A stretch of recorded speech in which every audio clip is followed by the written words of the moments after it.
Chapter 16 of the story of Dr. Dolittle. Tutu the Listener.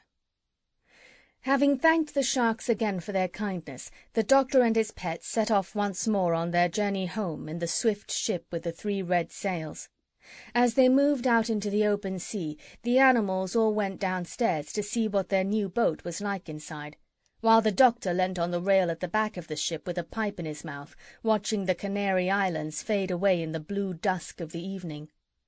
While he was standing there, wondering how the monkeys were getting on, and what his garden would look like when he got back to Puddleby, Dab-Dab came tumbling up the stairs, all smiles and full of news.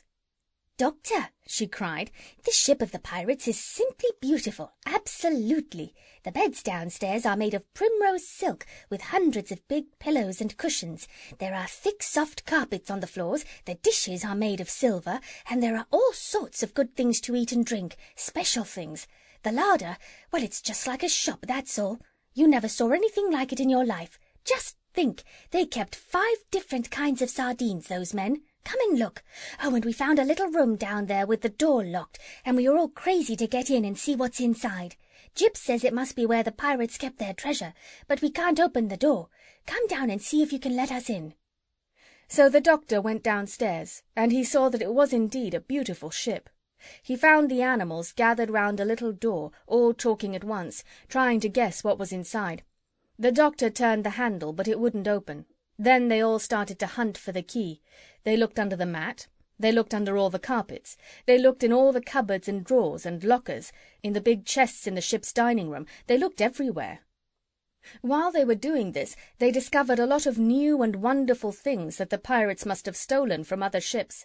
Cashmere shawls as thin as cobweb, embroidered with flowers of gold, jars of fine tobacco from Jamaica, carved ivory boxes full of Russian tea, an old violin with a string broken and a picture on the back, a set of big chessmen carved out of coral and amber, a walking stick which had a sword inside it if you pulled the handle, 6 wine glasses with turquoise and silver round the rims, and a lovely great sugar bowl made of mother of pearl. But nowhere in the whole boat could they find a key to fit that lock. So they all came back to the door, and Jip peered through the keyhole, but something had been stood against the wall on the inside, and he could see nothing. While they were standing around, wondering what they should do, the owl Tutu suddenly said, "Shh! Listen! I do believe there's someone in there." They all kept still a moment. Then the doctor said, "You must be mistaken, Tutu. I don't hear anything." "I'm sure of it," said the owl. "Shh! There it is again. Don't you hear that?" "No, I do not," said the doctor. "What kind of a sound is it?" "I hear the noise of someone putting his hand in his pocket," said the owl. "But that hardly makes any sound at all," said the doctor. "You couldn't hear that out here." "Pardon me, but I can," said Tutu. "I tell you there is someone on the other side of that door putting his hand in his pocket. Almost everything makes some noise, if your ears are only sharp enough to catch it.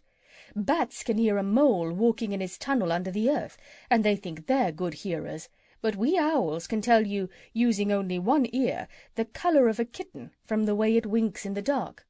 "Well, well," said the doctor, "you surprise me. That's very interesting. Listen again, and tell me what he's doing now." "I'm not sure yet," said Tutu, "if it's a man at all. Maybe it's a woman. Lift me up and let me listen at the keyhole, and I'll soon tell you." So the doctor lifted the owl up and held him close to the lock of the door.